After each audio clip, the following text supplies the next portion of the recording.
कृष्णाय वासुदेवाय देवकीनन्दनाय च नन्दगोपकुमाराय गोविन्दाय नमो नमः। नमो किञ्चनवित्ताय निवृत्तगुणवृत्तये आत्मारामाय शान्ताय कैवल्यपतये नमः। तत्रैव गंगा यमुना त्रिवेणी गोदावरी सिंधु सरस्वतीश्च सर्वाणि तीर्थानि वसन्ति तत्र यत्राच्युतद्वारकथा प्रसंगः नारायणं नमस्कृत्य नरं चैव नरोत्तमम् देवीं सरस्वतीं व्यासं ततो जयमुदीरये। अखण्डमण्डलाकारं व्याप्तं येन चराचरं तत्पदं दर्शितं येन तस्मै श्रीगुरवे नमः। अज्ञानतिमिरान्धेन ज्ञानाञ्जनशलाकया चक्षुर्मिलितं येन तस्मै श्रीगुरुवे नमः। नंदनंदन भगवान श्री कृष्ण के वांग में स्वरूप श्रीमद्भागवत का प्रसामृतपान कर रहे स्वयं साक्षात भगवान लीला पुरुषोत्तम श्री कृष्ण अपने भक्त उद्धव को भागवत धर्मों का स्वरूप श्रवण करा रहे हैं। और वही सुखदेव जी महाराज परीक्षित के मन में ये भाव हो कि स्वयं जो भगवान श्री कृष्ण ने अपनी वाणी से उद्धव जी को उद्धव गीता में उपदेश किया, वही सुखदेव जी महाराज हमें श्रवण कर रहे हैं। इसका और भी अधिक महत्व हो जाता है। जो भगवान की वाणी के अनुसार हम भागवत धर्मों का सुनते हैं, भगवान की जो गति है भगवान ही जान सकते हैं। जो जीव भगवान में अनुरक्त रहते हैं तो उनमें भगवान के आह्लादनी शक्ति के प्रवेश से जो उनके चिंतन होते हैं, जो उनके द्वारा क्रियाकलाप होते हैं, वो उसमें भगवान ही करते हैं, करवाते हैं। उनमें अपना कोई अहंकार नहीं होता। भागवत धर्मों का स्वरूप जो दिव्य देवी संपत्ति वाले गुणों का जो पारमार्थिक स्वरूप है, दिव्य भाव है, उसको श्रवण करके उद्धव जी के मन में हुआ। जब इस प्रकार की स्थिति है तो वेदों में तो फिर यही बात है, गुण दोष की चर्चा है। आपके श्रीमुख से हम सुनते हैं कि ये जो गुण दोष की दृष्टि है इसका परित्याग होना चाहिए, विधि निषेध वाली दृष्टि का परित्याग होना चाहिए। परंतु कर्मों में तो विधि भी है, निषेध भी है, कर्मों में गुण भी हैं, दोष भी हैं। जब वेदों में जो कर्म कांड का स्वरूप बताया गया है, सभी के लिए एक प्रकार के कर्म नहीं होते। ब्राह्मणों को, क्षत्रियों को, वैश्यों को, शूद्रों को इसी प्रकार वर्णाश्रम में ब्रह्मचारी, गृहस्थ, वानप्रस्थ सबके कर्मों का विधान जो बताया गया है वेदों में, उसमें विपरीतता है। वही कर्म जो गृहस्थ में होते हैं वो ब्रह्मचारी के लिए निषिद्ध हैं। वही कर्म जो राजा के लिए प्रतिपाद्य हैं वो द्विज के लिए निषिद्ध हैं। इस प्रकार जो धर्म का स्वरूप है, वैदिक धर्म का स्वरूप है, उसमें तो भेद बुद्धि होती है। भेद बुद्धि से यदि भेद दृष्टि बनी रहे, गुण दोष की दृष्टि आप कहते हैं कि उसका परित्याग करो, भेद बुद्धि में रहते हुए भगवान में एक रूपता नहीं होगी, तो कैसे फिर वेदों में जो विधि निषेध की बात है उसका क्या रहस्य है? निश्चयम कथम निर्णाम निषेध विधि लक्षणम। इस प्रकार तो वेदों में जो विधि निषेध का मार्ग है उसमें जीव का परम कल्याण नहीं होता। भगवान ने शंका सुन करके उद्धव जी की कहा कि ये तीनों योग हैं, कर्म योग भी है, ज्ञान योग भी है, भक्ति योग भी है। जो सब प्रकार से संसार की आसक्तियों का परित्याग करने की स्थिति में भूमिका में पहुंच जाते हैं, तो उनके लिए ज्ञान योग, जो कर्म के फल की आकांक्षा करते हुए संसार का भाव जिनका पूर्ण रूप से निवृत्त नहीं होता, उनके लिए कर्म योग का विधान है। और जो भगवान की कथा नाम संकीर्तन में श्रद्धा रखते हैं, संसार के कर्मों में पूरी तरह से उपेक्षा भी नहीं है और आसक्ति भी नहीं है, उनके लिए भक्ति योग ही सिद्धि को देने वाला है। इसलिए संसार में रहते हुए जब तक हमें उन कर्मों के प्रति स्वार्थ बुद्धि विद्यमान है, उनके प्रति जो प्रयोजनवान हो करके फल की कांक्षा से युक्त हो करके कर्मों में हमारी प्रेरणा प्रवृत्ति विद्यमान है, तब तक भगवान कहते हैं कि तावत कर्माणि कुर्वीत, तब तक कर्म करते रहो। अंतःकरण शुद्ध हो जाएगा तो फिर उसके बाद तुम्हें विवेक होगा कि ये जो कर्म है इसका आत्यंतिक फल क्या है। जब तक विशुद्ध सत्व से युक्त होकर के भगवान के भाव से युक्त होने की प्रेरणा नहीं प्राप्त होती, तब तक कर्मों का विधान भगवान कहते हैं। जब विशुद्ध सत्व से युक्त करके भक्ति की पराकाष्ठा, ज्ञान की पराकाष्ठा हमें प्राप्त होती है, तो उस समय फिर कर्मों में उतनी आसक्ति नहीं रहती। मुक्त संगः परम बुद्ध्वा निरीहृपशाम्यति।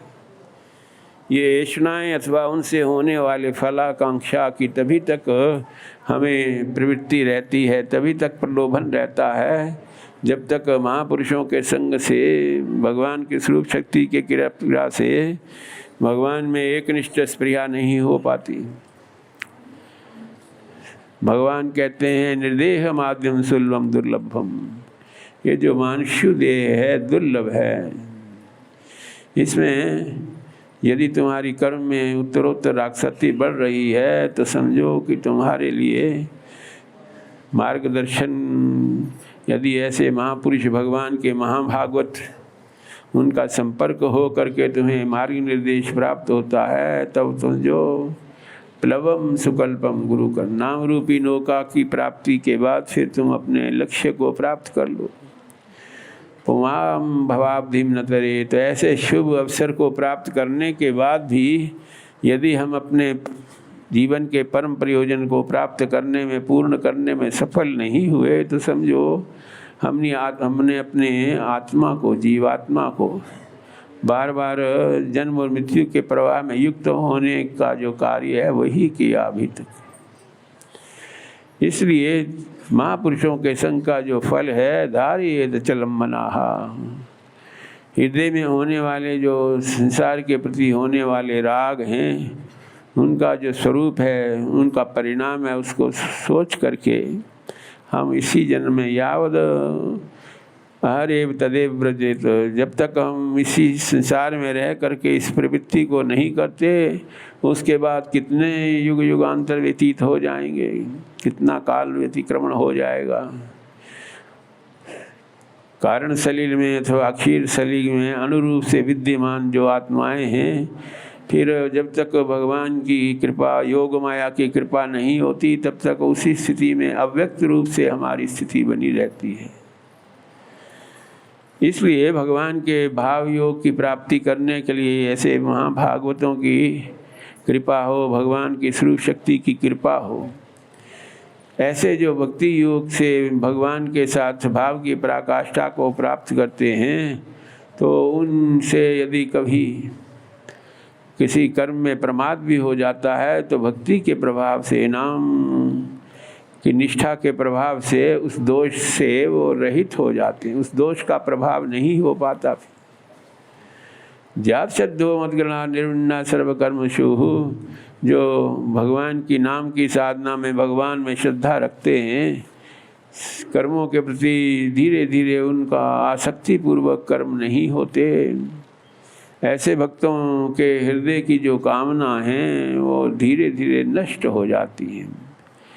कामना अथवा फल की आकांक्षा से होने वाले कर्म जब भगवान को ही हम समर्पित कर देते हैं, फल समर्पण भगवान को कर देते हैं, भार समर्पण भगवान को करते हैं, स्वरूप का समर्पण भगवान को करते हैं, तो उसमें फिर कामनाओं के लिए हृदय में महत्व अथवा स्थान नहीं रह जाता।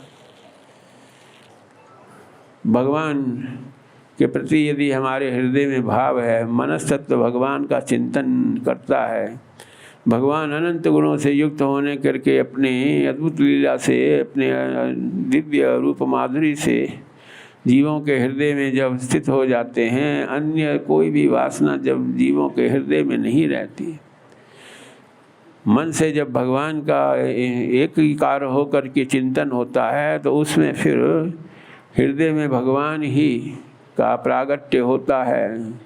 अन्य जो संसार के क्षुद्र वस्तुएं हैं उनमें फिर प्रवृत्ति नहीं होती। भगवान के हृदय में स्थित होने पे, मनस्तत्व में भगवान की ही महत्ता होने से फिर जो संसार के अनित्य चिंतन है उसमें हमारी गति नहीं होती। इसीलिए भक्तिमती देवियों ने, गोपिकाओं ने उद्धव को कहा था, उद्धव जो मनस्तत्व है भगवान के प्रति, हमारा हृदय भगवान के प्रति समर्पित हो गया है, इसमें हो नाना प्रकार के संसार के चिंतन, नाना प्रकार के और अन्य उपायों में हम आसक्त रह करके भगवान जो हमारे हृदयेश्वर हैं उनका ये अपराध हो जाता है। इसे जो हमारी स्थिति है हम उसी में संतुष्ट हैं। भगवान के हृदय में स्थित होने पर फिर इस प्रकार उस हृदय में जो अनित्य वासनाएं अथवा कामनाओं का प्रवेश हो, तो ये समझो कि भगवान में तुम्हारी दृढ़ निष्ठा नहीं हुई, तुमने भगवान को अपने हृदय में निष्प्रिय हो करके उनका पदार्पण नहीं कर पाए। इसीलिए जो भक्ति से युक्त हैं, भगवान श्री कृष्ण उद्धव जी को कहते हैं, उनके लिए अन्य जो साधनाएं हैं, ज्ञान की साधना, वैराग्य की साधना, इससे उनका कल्याण नहीं होता। भक्ति मार्ग में जो वैराग्य अथवा ज्ञान की साधना है, उसमें ब्रह्माकार वृत्ति होने से भगवान में सायुज्य हो सकता है, यानी भगवान से, भगवान के रूप में विलीन हो सकते हैं, जिसकी इच्छा भक्त को नहीं रहती। भक्त के हृदय में भगवान के साथ सानिध्य, उसमें जो भेद बुद्धि रहती है, भगवान हमारे हृदयेश्वर हैं, परमेश्वर हैं, सर्वशक्तिमान हैं, हम उनके किंकर हैं, ये जो भाव है भगवान के प्रति, ये कभी भी इसका जो ज्ञानी भक्त हैं उनके ज्ञान में रहते हुए भी भक्ति के प्रभाव से सत्य विभेदावगमे नाथ तवा, भगवान से जो ममत्व मूलक संबंध है वो नष्ट नहीं होता। भक्ति में भगवान से ममत्व मूलक संबंध हमेशा रहता है। धराधाम में की लीला में भी, भौतिक देह में भी रहता है और भावमय देह की प्राप्ति करने के बाद भी रहता है। इसलिए ज्ञान और वैराग्य जो भगवान के साथ इस ममत्व मूलक संबंध में बाधक हैं, भक्ति योग में उनके विशेष महत्व नहीं दिखाई देता। जो हम संसार में कर्म से, तप से, ज्ञान वैराग्य से जो प्राप्ति करना चाहते हैं वो परिच्छिन्न है। उसका जीवन में जो भगवत भक्त हैं उनके जीवन में उससे किसी रस की प्रतीति नहीं होती, भाव की प्रतीति नहीं होती।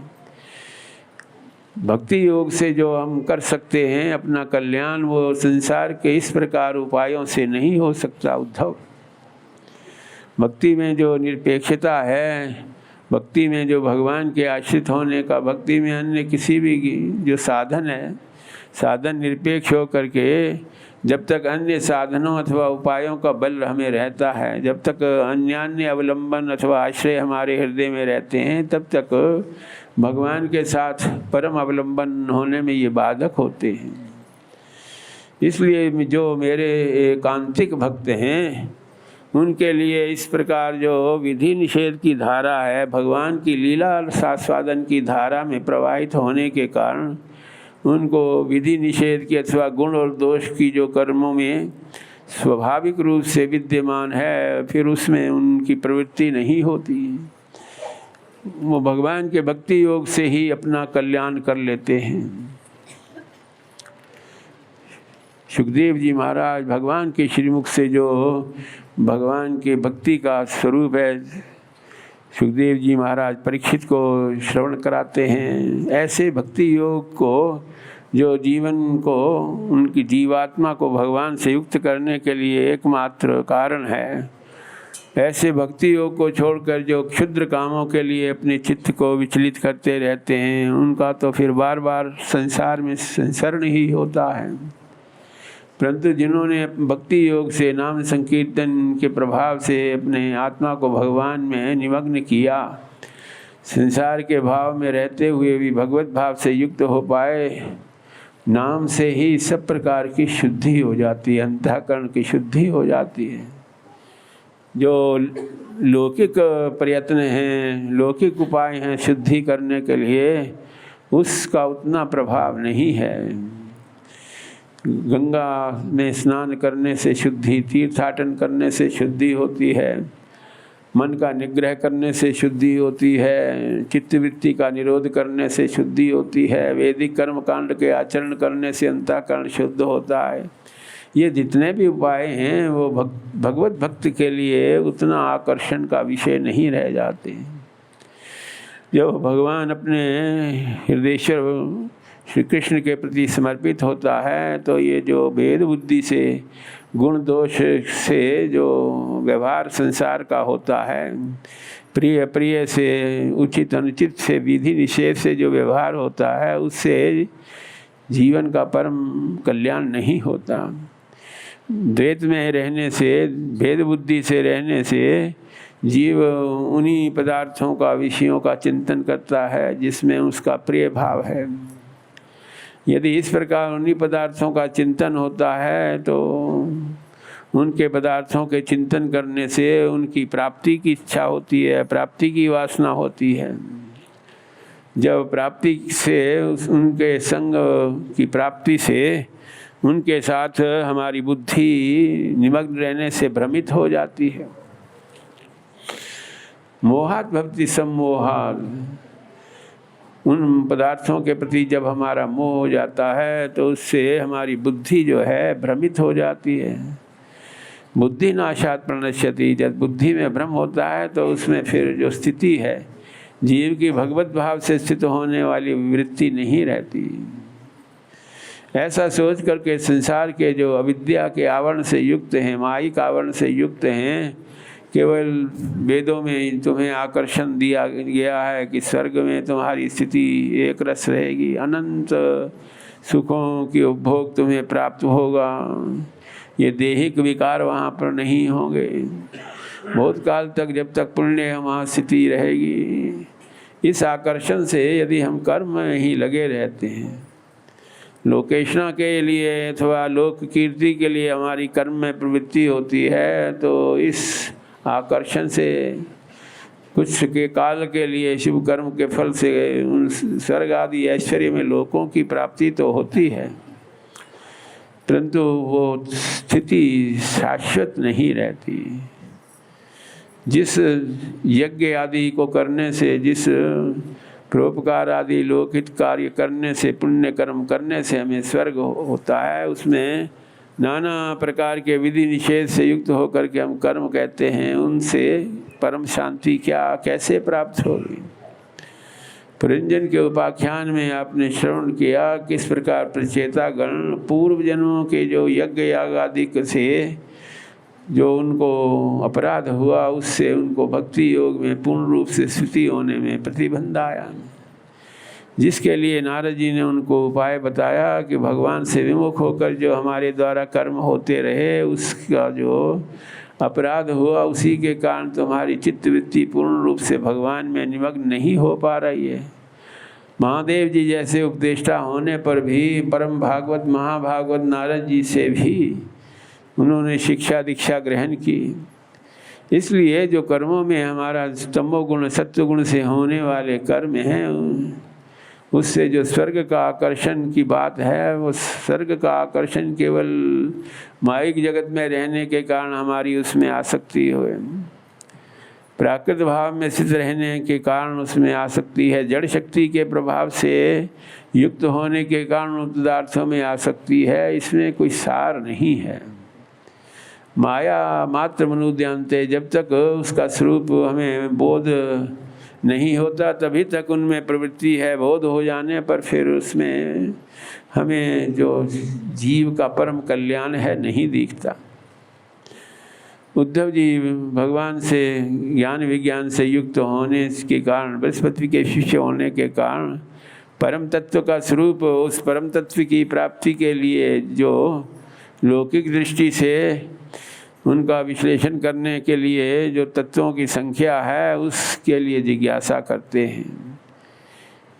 यद्यपि ज्ञान योग में तो इसका उपयोग है, परंतु भक्ति योग में केवल इतनी ही महत्व है इसका कि ये जो तत्व की संख्या बताते हैं उसमें जो भागवत धर्म है उसकी महत्ता अवश्य प्रतीयमान होती है। जिस प्रकार सांख्य दर्शन है, वैशेषिक दर्शन है, उसमें भी तत्व की संख्या है, परंतु भगवान का इस प्रकार जो स्वरूप है वो स्वीकार नहीं करते। श्रीमद् भागवत में भगवान श्री कृष्ण तत्वों का स्वरूप बताते हुए परम तत्व के रूप में भगवान ही हैं।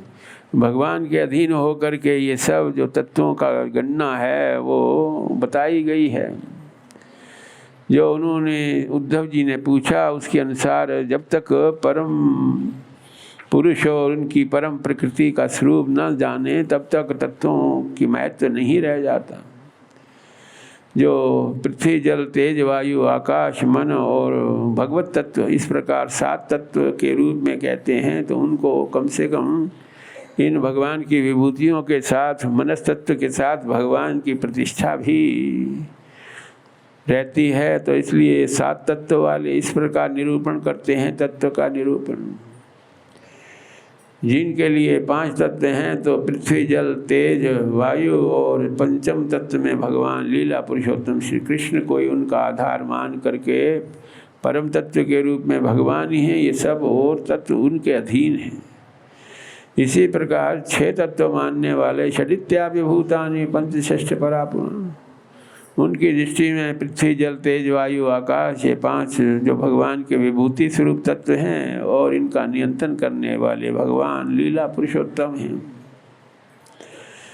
जो सप्तदश के रूप में 17 तत्व मानते हैं तो उनके लिए 5 भूत, 5 ज्ञानेंद्रियाँ, 5 कर्म इंद्रियाँ, मनस्तत्व और उनके नियंता करने वाले भगवान श्री कृष्ण। जो एकादश तत्व मानते हैं उनके लिए 5 भूत, इंद्रियों में ज्ञान इंद्रियों की प्रधानता होने से कर्म इंद्रियाँ उसी में विलीन समझी जाती हैं, और एकादश तत्व में भगवान श्री कृष्ण। जो 9 तत्व मानते हैं उनके दृष्टि में भूमि रापो नलो वायु खम मनो बुद्धिरेव च अहंकार मिति यम्य भिन्ना प्रकृति अष्टधा प्रकृति के साथ भगवान उस प्रकृति का संचालन करने के लिए विद्यमान है। ऐसे महापुरुषों की दृष्टि में 9 तत्व हैं, परंतु जो प्रकृति है परम पुरुष के साथ युक्त रहने के कारण जो तत्व में परम तत्व का स्वरूप है वो भगवान ही हैं। जो शक्ति के रूप में जो संसार के भाव हैं, चाहे 5 ज्ञान इंद्रियों हो, कर्म इंद्रियों हो, पंच महाभूत हो, मन बुद्धि चित्त अहंकार हो, ये सब प्रकृति के अधीन रह करके अपनी स्थिति धारण करते हैं। लीला पुरुषोत्तम ही परम तत्व के रूप में स्वीकार करते हुए जीवों का कल्याण करने के लिए उद्धव जी पूछते हैं कि पुरुष और प्रकृति दोनों अन्योन्य आश्रय हैं, एक दूसरे का आश्रय रहता है। प्रकृति कभी पुरुष के अधीन है, शक्ति तत्व कभी शक्तिमान के अधीन है, कभी शक्तिमान शक्ति के अधीन रहता है।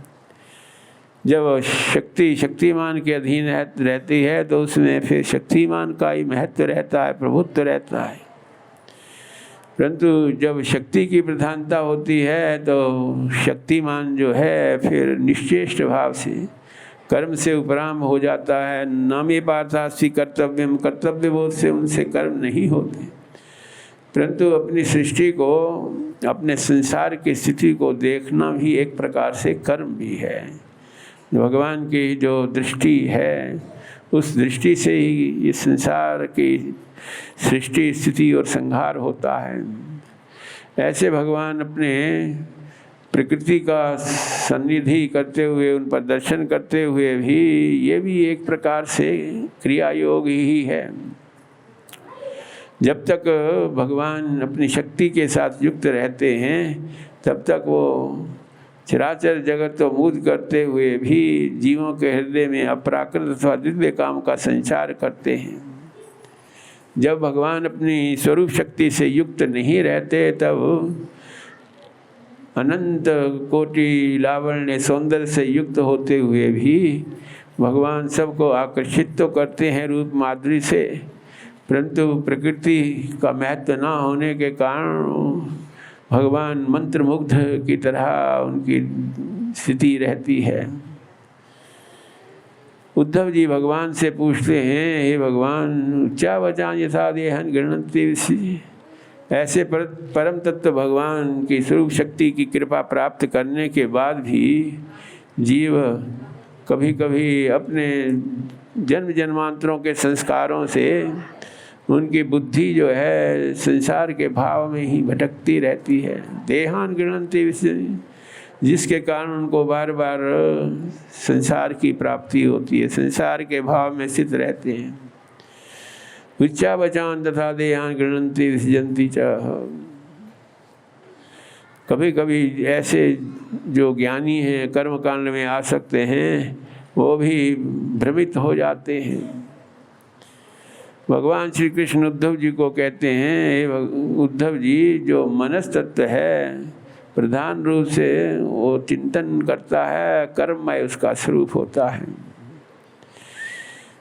इंद्रियों को उसका सहयोग प्राप्त हो जाता है, इसलिए वो जिस पदार्थों का, नित्य पदार्थों का चिंतन करता है तो आत्मा को विस्मृत करके आत्मा की, जीवात्मा की महिमा भूल जाता है। जिन संसार के अनित्य वस्तुओं का चिंतन करता है उसी में आसक्त होकर के बार बार वैसा ही उसका स्वरूप हो जाता है। विषयों में उसके इतनी दृढ़ आग्रह होता है कि फिर उसको कुछ समय के लिए भगवान की विस्मृति सी हो जाती है।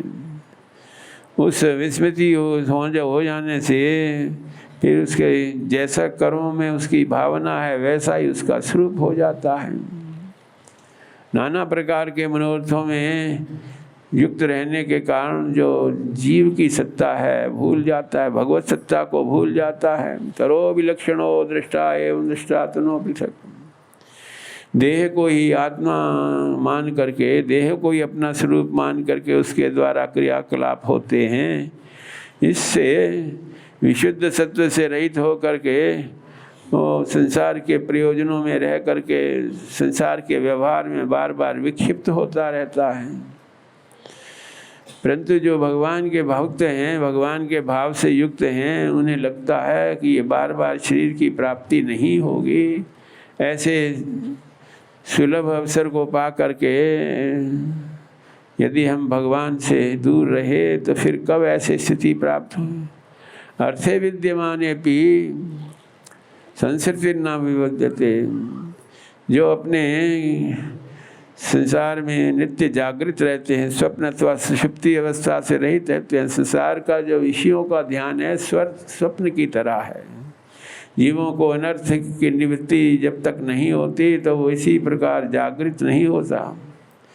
जब शक्ति का जागरण होता है तो उससे फिर उद्धव संसार के असत इंद्रियों में होने वाली जो प्रवृत्ति है, उससे होने वाला जो शोक मोह भय आदि है, धीरे धीरे निवृत्त हो जाता है।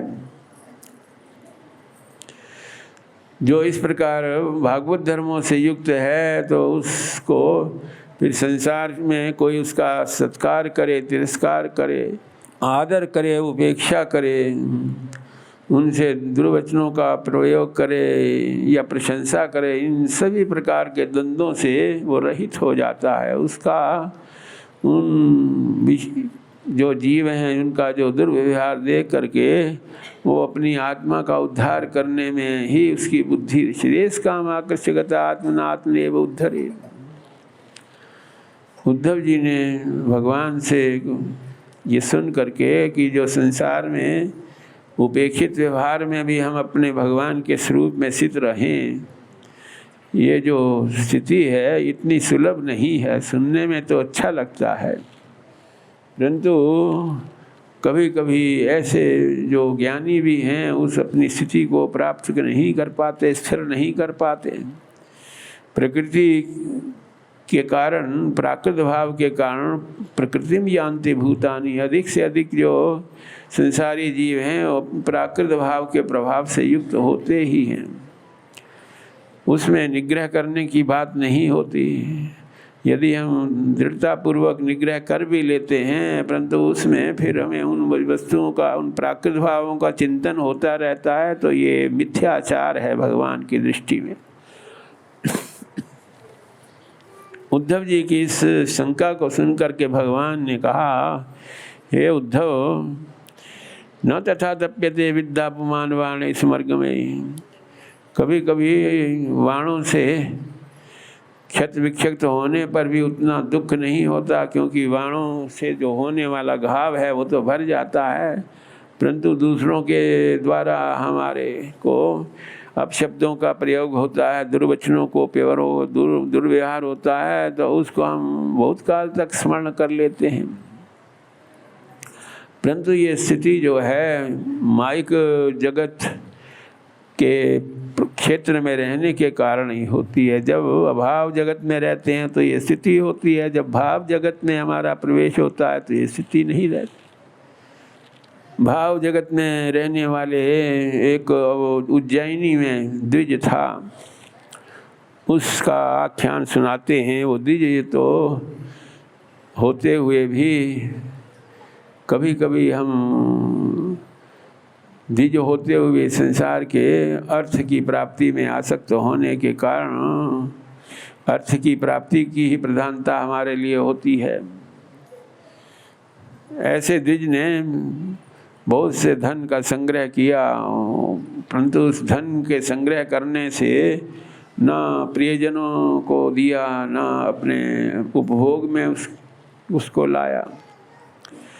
जब इस प्रकार धन के प्रति हमारी दृष्टि होती है, तो जो धन के 5 अधिकारी होते हैं, उन 5 में वो धन किसी न किसी रूप में बट ही जाता है, चला जाता है। स्वजन परिजनों में चला जाता है, प्रियजनों में चला जाता है, अच्छे काम में भी कुछ चला जाता है, कुछ धन की वृद्धि के लिए हो जाता है, कुछ राजा के कर्मचारी भी कर के रूप में उसको ग्रहण कर लेते हैं।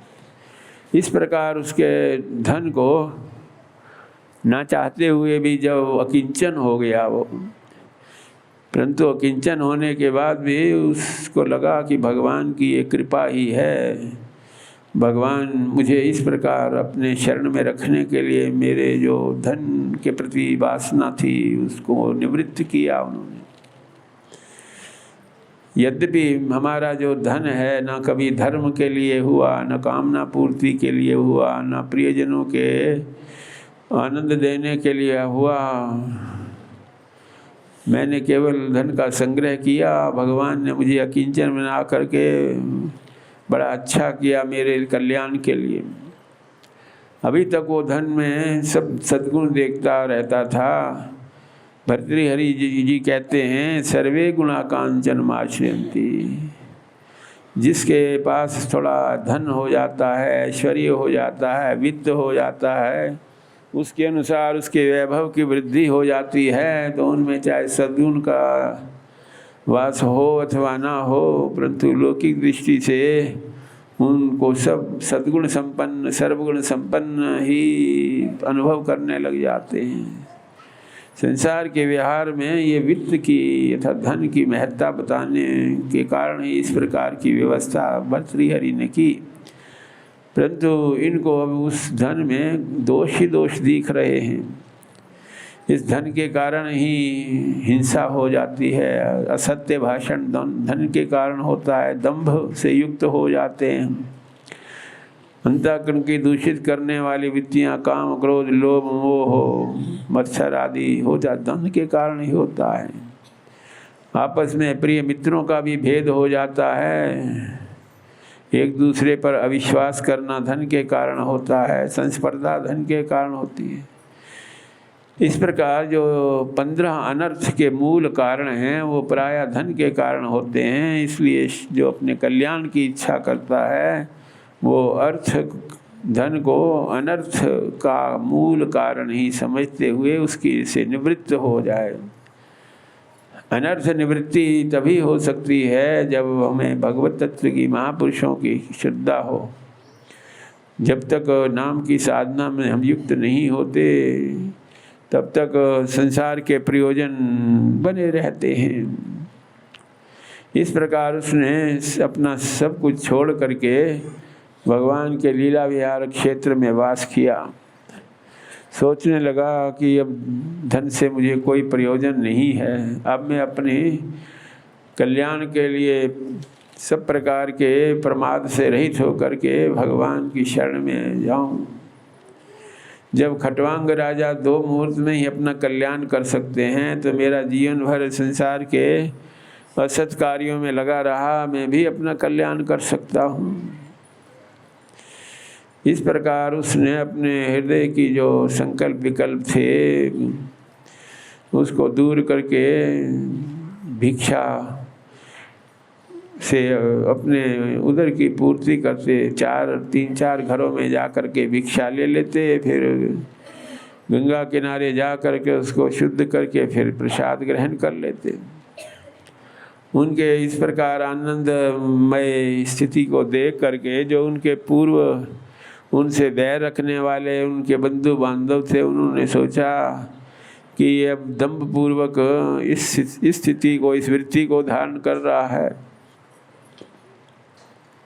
ऐसा सोच करके नाना प्रकार से उनको कष्ट देने में उनकी प्रवृत्ति, कोई उनको कमंडलू ले जाता, कोई उनको बांध करके रस्सी में बांध करके, फिर भी वो किसी प्रकार इसका प्रतिकार नहीं करते। कभी उनके जो प्रसाद को वही उन्हें उस प्रसाद पाने से रहित कर देते। परंतु फिर जब मौन रहता तो कहता मौन से ही अपना अर्थ साधन करना चाहते हैं। मौनेन साध्यते अर्थं भगवद दृढ़ निश्चयाः। उनके इस प्रकार बार बार उपेक्षित व्यवहार से युक्त होकर के भी वो अपने स्वरूप में स्थित रहे।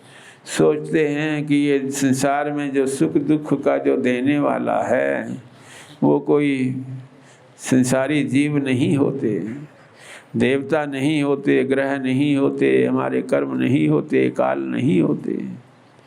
ये मनस्तत्व ही है। मनस्तत्व जिसमें अनुकूलता मान लेता है तो उसमें सुख की प्रतीति होती है, प्रतिकूलता मान लेता है उसमें दुख की प्रतीति होती है। जनस्तु हेतु सुख दुखयोश्चेत्। यदि हमें किसी दूसरे को सुख दुख का हेतु माने तो कभी कभी हमारे जीवा हमारे ही दांतों से कट जाती है। किसको इसके लिए क्षोभ करें। देवता जो हैं वो तो हमारी प्रत्येक इंद्रियों के प्रत्येक कर्म इंद्रियों ज्ञान इंद्रियों के अधिष्ठात्री देवता हैं। उन देवताओं को ये नहीं कहा जा सकता कि दुख के कारण वो देवता हैं। अपनी आत्मा को यदि हम कहें हमारी जैसी वृत्ति है, हमारी जैसी चिंतन है, उसी से दुख सुख होता है, परंतु आत्मा का तो स्वरूप सर्वथा निर्विकार रहने वाली आत्मा, उसमें कोई संस्कार नहीं होता, उसमें कोई विकार नहीं होता। इसलिए उससे किसी को सुख दुख की प्राप्ति होने की बात बनती नहीं। नवग्रहों को यदि हम दुख सुख का कारण मानते हैं तो ये भी बात उचित नहीं है, क्योंकि कभी कभी जो ग्रह हैं वही एक दूसरे से प्रतिद्वंदता के रूप में संघर्ष करते रहते हैं। कभी राहु सूर्य को कभी राहु, चंद्र को ग्रसने का प्रयास करता है। इसी प्रकार देह को यदि माने तो देह तो जैसा जीव कर्म करता है उसी के अनुसार देह का स्वरूप हमारा हो जाता है। देह तो जड़ है, परंतु जो कर्म है जड़ शक्ति के अधीन नहीं होते। इसलिए जड़ शक्ति का प्रभाव जो कर्म से होने वाले सुख दुख हैं उस पर नहीं पड़ सकता। काल को यदि सुख दुख का कारण माने तो काल से कोई जितना भी चाहे अग्नि में शीत की प्रतीति हो, संभव नहीं है। इसी प्रकार जो हिम में ग्रीष्म की प्रतीति हो, गर्म होने की प्रतीति हो, ये भी संभव नहीं है। ये सोच करके उसने सोचा कि ये मनस्तत्व ही है जो सुख दुख देने वाला है। मित्र उदासीन रिपु जो है मन के कारण होते हैं, जिसके कारण हम किसी को मित्र की भावना करते हैं, शत्रु की भावना करते हैं, मनस्तत्व के कारण होता है। वही मन यदि भगवान में निमग्न हो जाता है तो मन की गति जो संसारिक गति है उससे रहित हो जाता है। इस प्रकार इस अवंती क्षेत्र में, उज्जैनी क्षेत्र में रहने वाले इस अवधूत ने अपने जीवन का परम लाभ प्राप्त किया। सभी प्रकार के द्वंद्वों में रहते हुए भी, वृत्ति स्थितियों में रहते हुए अपने हृदयेश्वर भगवान के ध्यान में लगे रहे। अतते संप्रवक्ष्यामि सांख्ये पूर्व निशीतम। भगवान अपने उद्धव जी को ये जो प्रकृति के गुणों का जो स्वरूप है, माई गुणों से हम किस प्रकार रहित हो सकते हैं, सांख्य योग में ये सब व्यवस्था है। उसके उपदेश करते हुए भगवान उद्धव को कहते हैं तमोरजा सत्य प्रकृते भवद गुणाः। जब संसार की सृष्टि का आदेश योग माया को होता है, उस योग माया भगवान की सृष्टि करने के लिए प्रकृति के गुणों में विक्षोभ उत्पन्न होता है। जो प्रकृति है अपने पुरुष को दृष्टि डालती है और जो पुरुष है वो प्रकृति की ओर देखता है, दोनों में क्षोभ होता है। यही संसार की सृष्टि का कारण है, मूल कारण है, जिससे सत्वगुण रजोगुण तमोगुण में तारतम्य नहीं रहता, एक रस्ता नहीं रहती। संसार में प्रवृत्ति होती है, संसार की सृष्टि होती है। इस संसार में इसीलिए जो प्रकृति के तीनों गुण हैं उसी के अनुरूप देवी शक्तियों की, आसुरी शक्तियों की, मानवीय शक्तियों का प्रादुर्भाव होता है। जो इस प्रकार प्रकृति के गुणों में रहते हैं उसके अनुसार ही उनकी गति होती है। जो सत्व गुण में विशेष रूप से रहते हैं, देवी प्रकृति के होने के कारण उनकी देवलोक में गति होती है। जो संसार के भाव में रहते हैं उनका मर्त्य लोक में स्थिति रहती है। और जो जड़ शक्ति माया शक्ति के प्रभाव क्षेत्र में रहते हैं उनके आसुरी भाव होने से निकृष्ट लोगों में उनका प्रादुर्भाव होता है। परंतु जो इन सब से परे हैं वो भगवान के नाम रूप गुण के प्रभाव से, प्रकृति के प्रभाव में न रह करके भगवान के भाव से युक्त होने के कारण भक्ति योग से मद्गति, भक्ति योग के प्रभाव से उनको भागवती गति की प्राप्ति होती है। संसार की जो सृष्टि है उसमें सृष्टि में जो अनित्य तत्व है, मायिक गुणों से अनित्य संसार की ही प्राप्ति होती है। परंतु वही अनित्य तत्व किस प्रकार अपने जो जीव हैं जो उनमें अनुरक्त होते हैं, तो उन जीवों को फिर संसार में रहते हुए जब उनको संसार में भाव होता है तो ये पंच महाभूत अपने अपने स्वरूप में विलीन हो जाते हैं। इंद्रियों के अधिष्ठात्री देवताओं की शक्ति नहीं होती तो उनमें फिर शक्ति ना होने से, जिस प्रकार दीप में घृत ना होने से दीप बुझ जाता है, उसी प्रकार जो काल अग्नि है, काल अग्नि इस देह को शोषण करती हुई जो देह की नश्वरता है, नाशवान रूपों की प्राप्ति होना, इस प्रकार देह से एक एक करके जो रस तत्व हैं वो नहीं रहते उसमें। जो प्रकृति के गुणों में रहते हैं उनका इसी प्रकार अंत होता है। लीयते मनसीश्वरे, प्रकृति अपने स्वरूप में, पंच महाभूत अपने स्वरूप में लीन हो जाते हैं। कालो लीयेत अव्यय, काल जो है वो मायामय रूप को प्राप्त हो जाता है, लीन हो जाता है। परंतु जिन जीवों को भगवत भावना है वो जीव, ऐसे जीव बार बार संसर्ग न करने के कारण भागवत गति प्राप्त करते हैं। भगवान श्री कृष्ण कहते हैं कि ऐसे जो प्रकृति के गुण हैं उनमें रहते हुए हमें यदि देवी प्रकृति के गुणों की प्राप्ति हो तो उसका स्वरूप है शम, दम, तितिक्षा, सत्य, दया आदि सद्गुण हमें प्राप्त होते हैं। यदि रजोगुण में हमारी स्थिति है तो रजोगुण के जो संपत्ति है, गुण हैं, वो हमें प्राप्त होते हैं। इच्छा, तृष्णा, अहंकार, उत्साह, यश कीर्ति की लिप्सा, ये रजोगुण से प्राप्त होते हैं। जिनकी तमोगुण में प्रवृत्ति होती है उनका स्वरूप ऐसा ही तमोगुण वाला हो जाता है। उनके हृदय में जो दूषित करने वाली वृत्तियाँ, काम, क्रोध, अनृत, हिंसा, दंभ, शोक, मोह, निद्रा, आशा, तृष्णा, यही रहते हैं, जिसके कारण उनके प्रवृत्ति तमोगुण में होती है। सत्वगुण, रजोगुण, तमोगुण, ये तीनों जो गुण हैं जब तक विशुद्ध सत्व से हम युक्त नहीं होते, भगवान श्री कृष्ण कहते हैं, तब तक प्राकृतिक जगत में ही, माइक जगत में ही, उनकी ऐशना तृष्णा में ही हमारी स्थिति रहती है। इसीलिए तमोगुण से रजोगुण, रजोगुण से सत्वगुण, सत्वगुण से विशुद्ध सत्व की प्राप्ति की साधना करने का विशेष रूप से ध्यान रखें। जो सत्वगुण के स्वभाव हैं, उस स्वभाव में यदि हमारी स्थिति है तो उससे हम विशुद्ध सत्व को प्राप्त कर सकते हैं। परंतु यदि तमोगुण में ही हमारी स्थिति है तो उससे अधिक रजोगुण तक तुम्हारी स्थिति होगी। रजोगुण और तमोगुण में स्थिति है तो अधिक से अधिक सत्वगुण में स्थिति होगी, परंतु विशुद्ध सत्व से ही भगवान प्राप्त हैं। प्रकृति के गुण से अतीत होने पर ही भगवान का सानिध्य प्राप्त होता है।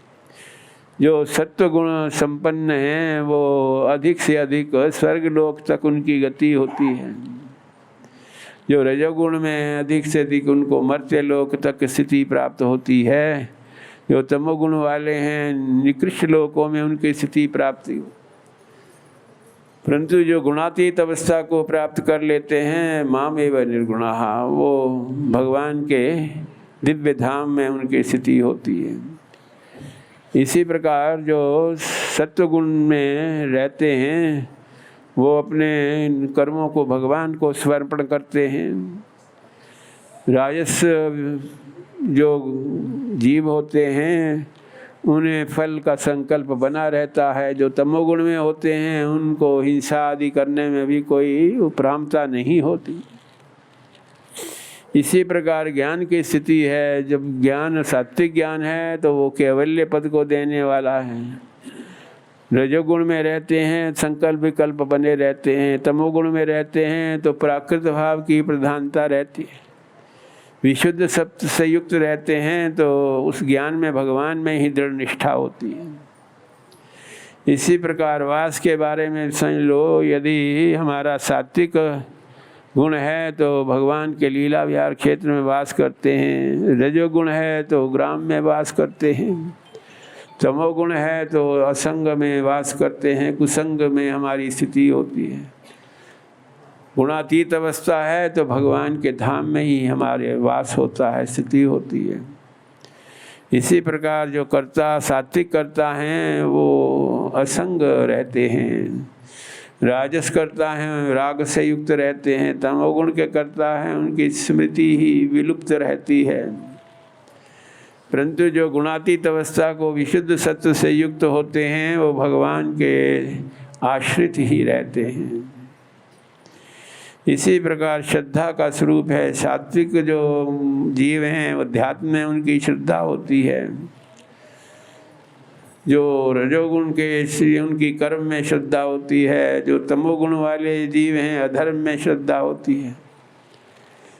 परंतु जो विशुद्ध सत्य से युक्त जीव हैं वो भगवान की सेवा में ही उनकी श्रद्धा होती है, भावना होती है।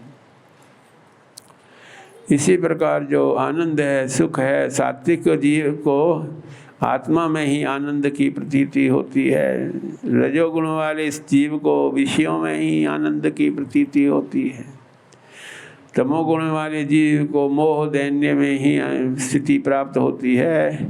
परंतु जो विशुद्ध सत्व से युक्त होते हैं वो भगवान का परमाश्रय प्राप्त कर लेते हैं। इसलिए अपनी अपनी स्थिति से विशुद्ध सत्व से युक्त होकर के, भक्ति योग से युक्त होकर के भगवान में निष्ठा की प्राप्ति हो। प्रकृति के गुणों का आश्रय यदि इस दिव्य देह जो साधना का द्वार है, शरीर माध्यम खलु धर्म सा, इसी से भागवत धर्मों का भी अनुष्ठान कर सकते हैं और संसार के ऐष्णा तृष्णा में भी इसको प्रवृत्त कर सकते हैं। ऐसा सोच करके प्रकृति के गुणों से अपने भाव को पृथक करके आसक्ति का परित्याग करके जीव अपने जीव भाव को भगवत भाव में से युक्त करे। जीवो जीव विनिर्मुक्ता गुणेश आशय संभवे। इस प्रकार भगवान से के अंतर्मंडल में प्रवेश होता है। बहिर्मंडल से अंतर्मंडल की जो महत्ता है, जिसमें भगवान के साथ उनकी रसमयी नित्य लीला में हमें भगवान के साथ ही ममत्व मूलक संबंध होने से उस सौभाग्य की प्राप्ति होती है। ऐसे दिव्य देह को प्राप्त करने से भागवत धर्मों के अनुशीलन करने की सामर्थ्य जिस देह में भगवान से के साथ स्वाभाविक नैसर्गिक अनुरक्ति करने का सामर्थ्य जिस देह में है, उस देह में रहते हुए हम भगवान के आनंद से आनंदित, भगवान के रस की धारा से रसान्वित हों। संसार के प्रकृति के गुणों में हमारी स्थिति रहने से कब फिर उसमें हम अपना उद्धार कर पाएंगे। इसी प्रकार पूर्वरुआ और उर्वशी की बात स्मरण करते हैं भगवान। पूर्वरुआ जो थे चंद्रवंशी राजा होने के कारण, जिन पर चंद्रमा की भी और बुध की भी कृपा थी, ऐश्वर्य की प्राप्ति, नाना प्रकार की शक्ति का संचार उनमें का हुआ। वेद शास्त्रों का रहस्य जानने वाले थे। एको मंत्रा सम्यक प्रयुक्तः स्वर्गीय लोके काम दुख भक्ति।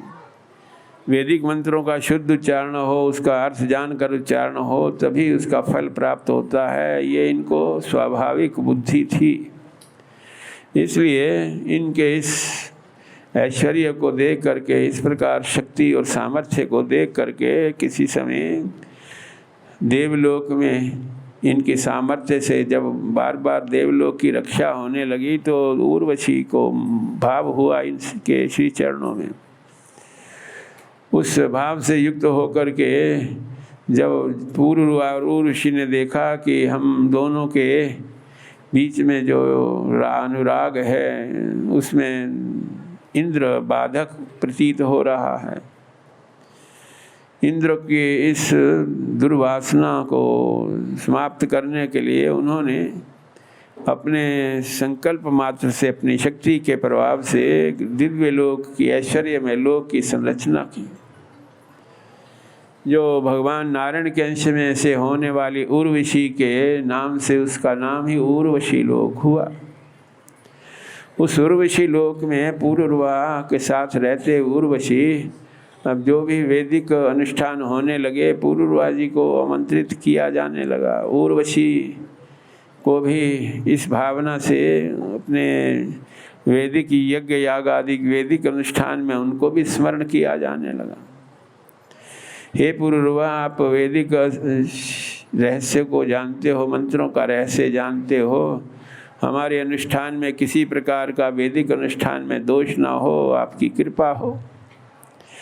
उर्वशी, तुम नारायण के अंश से होने वाली सभी के हृदय में भगवत साधना करने के लिए प्रेरित करते हो, भगवान के अधीन रहने की भावना दृढ़ करती हो। हम तुम्हारा भी स्मरण करते हैं, हमारे कर्म जो है बंधन का कारण ना हो। वो पूर्ववा उर्वशी इस प्रकार उनके ऐश्वर्य में लोक में रहते हुए उनकी कीर्ति की वृद्धि हुई। परंतु पूर्ववा और उर्वशी जब सोचते हैं कि ये जो संसार में यश और कीर्ति है ये माइक क्षेत्र में ही रहती है,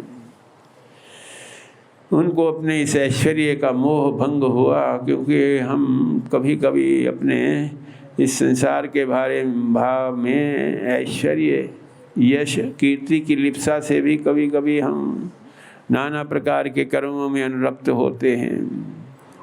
उसे लगा कि यदि संसार के आकर्षण हैं, पुत्रेष्णा वित्तेष्णा लोकेष्णा का आकर्षण अभी भी है, तो फिर जो हमारे इतने सद्गुण हैं, वेद शास्त्रों का रहस्य जानने वाला स्वरूप, उसका यही फल है कि ऐसी विद्या से कोई लाभ नहीं, ऐसे तप त्याग से कोई लाभ नहीं। अब संसार के भावों में ही, संसार के ऐश्वर्यों में ही, संसार में प्रिय बोध से यदि हमारे कार्य होते रहते हैं, ऐसा सोच करके उस पूर्ववा ने अपने उर्वशी लोक से भी उसको वैराग्य होने लगा। अपनी आत्मा का उद्धार करने के लिए संसार के अनित्य वासना में लोक अपने कल्याण का कारण नहीं होते। ऐसा सोच करके वो भगवान के प्राण होकर के भगवन भक्तिम बिंदति ते मयि, जब स्वरूप शक्ति की कृपा होती है तभी हमें इस प्रकार संसार के जो सतत बंधन का कारण हमारे कर्म हैं उससे हम उपेक्षा करके भगवत तत्व श्री कृष्ण तत्व में स्थिर हो पाते हैं। ऐसे पूर्ववा और उर्वशी अपने संसार के भाव को परित्याग करके मुक्त संगो महिमेताम आत्मा रामाश्रय, सब प्रकार की आसक्तियों का परित्याग करके लीला पुरुषोत्तम भगवान में ही उनकी बुद्धि स्थिर हुई। उद्धव जी पूछते हैं, हे भगवान, ऐसे भगवान में परम भाव प्राप्त करने के लिए जो क्रिया योग है उसका भी स्वरूप हमें बताएं। यप्ति शास्त्रों में जो क्रिया योग का स्वरूप है उसका भगवान के भक्त के लिए मुख्य क्रिया में तो महापुरुषों का संग ये प्रथम है। इसके बिना उसकी जो निष्ठा है नाम की साधना में, भगवान की पूजा अर्चा में, भगवान के गुणों के संकीर्तन में दृढ़ नहीं हो पाती। भगवान के लीला विहार क्षेत्र में वास करना, भगवान को सर्व प्रकार से अपने कर्मों को समर्पण करना, ये मुख्य रूप से क्रिया योग है। यद्यपि ये क्रिया योग किसी विशेष क्रिया से युक्त नहीं है, ये मन की भावना है।